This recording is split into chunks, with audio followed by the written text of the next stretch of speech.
കസ്തൂരി മഞ്ഞളിന് order വന്നു മക്കളെ. അത് പറിച്ച് വെച്ചാണ് തങ്ങില്ല. അപ്പം ഞാൻ ഒരുപാട് പറിക്കാമെന്ന് ഓർത്താൽ ഇഞ്ചി മാങ്ങയാണ് കസ്തൂരി മഞ്ഞളാണെന്ന് മാന്തി വെക്കലൊക്കെ അറിയുന്നത്. കാരണം രണ്ടിൻ്റെ ഇലയാ അങ്ങനെ നോക്കുമ്പോൾ ഒരുപോലെ ഇരിക്കണം. ഇത് കസ്തൂരി മഞ്ഞളാണ്. മേള് വരെ എത്തി. കുറച്ചും കൂടെ മതി. അത്യാവശ്യം നമുക്ക് ഇരിപ്പുണ്ടല്ലോ.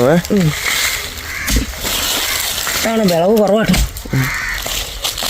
അമ്മച്ചിയോട് ഞാൻ കളിക്കാന്ന് പറയുമ്പോൾ അമ്മച്ചി പറയും കൃത്യമായിട്ട് വീഡിയോ എടുത്താൽ മതി. ഇവരൊക്കെ പറിച്ചിട്ടുണ്ടെങ്കിലേ ഒടിഞ്ഞു പോകും. അതുകൊണ്ട് അമ്മച്ചി മാത്രമേ പിടിക്കുള്ളൂ. ചെറുതാ, നല്ല ഒറിജിനൽ സാധനം.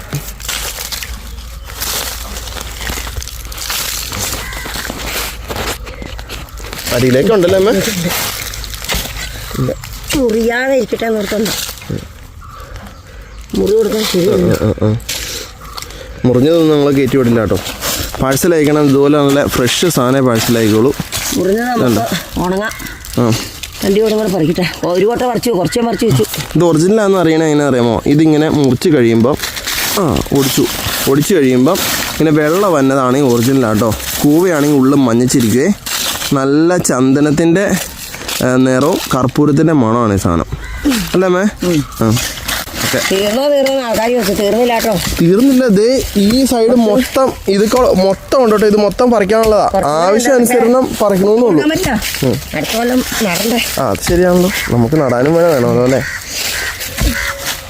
എന്നാലും ഇഷ്ടം പോലെ പാഴ്സൽ അയക്കാനുള്ള സാധനം ഉണ്ടല്ലേ അമ്മേ?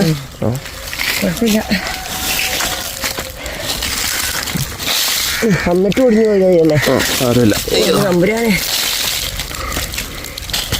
വലിയൊരു ചോട. കഴിഞ്ഞ കാലത്ത് വെള്ളം വെച്ച് നോക്കുമ്പോൾ ചെറുതാ. കഴിഞ്ഞ കൊല്ലം ഇതിനേക്കാളും കൂടുതലുണ്ടായിരുന്നു. ഇതണ്ട നല്ല സ്വയംഭൻ സാധനം. അടിയിലേക്കുണ്ട്.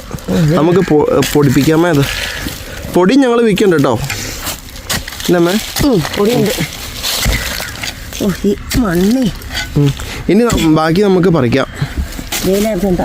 വീഡിയോ വൈൻഡപ്പ് ചെയ്യാം. ആയിക്കോട്ടെ. കോട്ടയിലേക്ക് പറിക്കണ്ട. ഇത് മൊത്തം ഇനി കുറച്ചും കൂടെ പറിക്കണം കേട്ടോ. എന്നാലാണ് ഇന്നത്തെ പാഴ്സലാവുള്ളൂ. അമ്മേ ഓക്കെ. ആ ശരി. ബൈ ബൈ പറഞ്ഞേരാ അമ്മേ. കൊട്ടയിലെ വാരിക്കൊണ്ടിട്ടോ. അമ്മേ ബൈ ബൈ പറയാമേ. Bye bye. ആ ശരി.